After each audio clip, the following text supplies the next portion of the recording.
Hello बच्चों, I hope your preparation is going good. नए हो चैनल पर अभी जाकर सब्सक्राइब कर दो। वीडियो पॉज करके आप इस क्वेश्चन को ट्राई आउट कर सकते हो, right? And then you can watch the discussion. एक बहुत ही स्टैंडर्ड सा और इजी सा सवाल है। अगर आपको बेसिक फॉर्मूले और उनकी ग्राफिकल एप्लीकेशन आता है तो आप इस सवाल को बहुत इजीली कर जाओगे, है ना?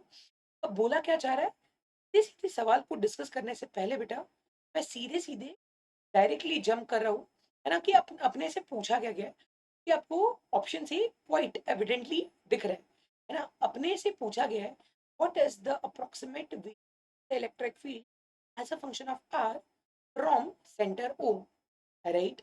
तो बेसिकली अपने पास कोई गिवन ज्योमेट्री है बेटा, कंपोजिट कंडक्टर दिया गया है, राइट? एंड यहाँ से अपने को कुछ चीजें पूछी गई है, बेसिकली ई का वेरिएशन पूछा गया है ना?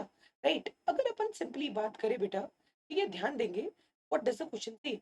Question says that a solid metal sphere of radius r having charge q is enclosed inside concentric spherical shell of inner radius a and outer radius b as shown in the figure.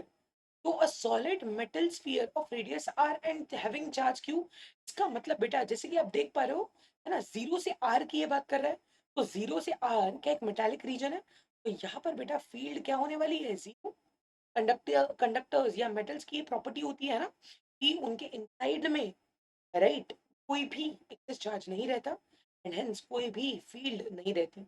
Access जितना भी charge है वो surface पे reside करता है and this is there condition of electrostatic equilibrium, right? इसका मतलब zero से आर में इजी होनी चाहिए, राइट, है ना? तो हम देखते हैं ये कहाँ कहाँ हो रहा है। सर क्या ये ऑप्शन वन में हो रहा है? बिल्कुल। टू में हो रहा है? बिल्कुल। थ्री में भी हो रहा है। फोर में ऐसा नहीं हो रहा, तो फोर तो भाई गलत ऑप्शन हो गया, एलिमिनेटेड, राइट? अच्छा, अगर अपन बात करें, right, it is circulated by a concentric shell, right, जिसका इनर रेडियस ए है एंड आउटर रेडियस बी। का मतलब ये जो शेल है बेटा, की थिकनेस कितनी हो गई? Outer radius minus inner radius. इसका मतलब जो इसकी थिकनेस है दैट इज बी इज, क्या ये चीज सब लोगों को क्लियर है? समझ में आ रहा है ना? तो अगर थिकनेस बी माइनस ए है बेटा, राइट, तो वो भी मेटल से भरा हुआ है एंड हम जानते हैं कि मेटल्स के अंदर कोई फील्ड नहीं होती, राइट? आपके रिस्पेक्टिव क्लासेस में आपने इन चीजों को जरूर से पढ़ा होगा, है ना? राइट? तो मेटल जो है उसके अंदर फील्ड जीरो, इसका मतलब ए से बी में भी कोई नहीं होनी चाहिए। अब ऐसा देखते हैं हम किस ऑप्शन में है बेटा, राइट? सर अगर हम देखें ए से बी जीरो फर्स्ट में है, सेकेंड में नहीं है, तो second option is eliminated. Clear है? राइट? थर्ड ऑप्शन में भी सर ये चीज वैलिड है, राइट? बट अगर आप थोड़ा सा ध्यान दो बेटा, आर से लेकर ए के बीच, है ना, यहाँ पर हवा है, राइट? ठीक है, एंड यहाँ पर फील्ड पक्के से होगी, राइट?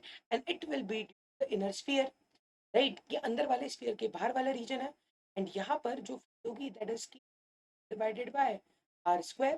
का मतलब सर यहाँ पर जो फील्ड है it is inversely proportional to R square, right? And अगर कोई field inversely proportional to R square होती है, इस तरीके का, राइट, असिम्प्टोटिक हाइपरबोलिक कर्व होता है ना? तो ये चीज बेटा यहाँ पर तो एग्जिस्ट करेगी। इसका मतलब आर से लेकर ए में, राइट, ये, है ना, कर्व होना चाहिए।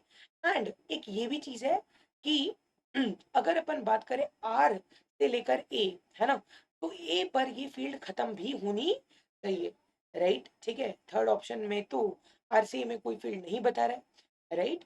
The only option right here is option A. क्या ये चीज सभी लोगों को क्लियर है? तो बेटा अगर मैं बात करूं आपसे, let's suppose this is your R and ये है आपका शेल का इनर रेडियस ए। तो अगर अपन कंसेप्चुअली थोड़ा सा डिस्कस करें, है ना, हमें ये पता है कि यहाँ पर मेटल के जो सरफेस है उसके ऊपर रिसाइड कर रहा है चार्ज क्यू, राइट? और यहाँ से निकलने वाली फील्ड सिंपली यहीं पर टर्मिनेट हो जानी चाहिए, क्यों? कि ए से बी तक मेटल है, तो यहाँ पर इनर सरफेस पे नेगेटिव चार्ज इंड्यूस हो जाएगा और जितनी फील्ड, राइट, रेडियस आर से ओरिजिनेट कर रही है ना, वो बी पे जाके टर्मिनेट हो जाएगी, राइट, है ना? This is due to the condition of Gauss law.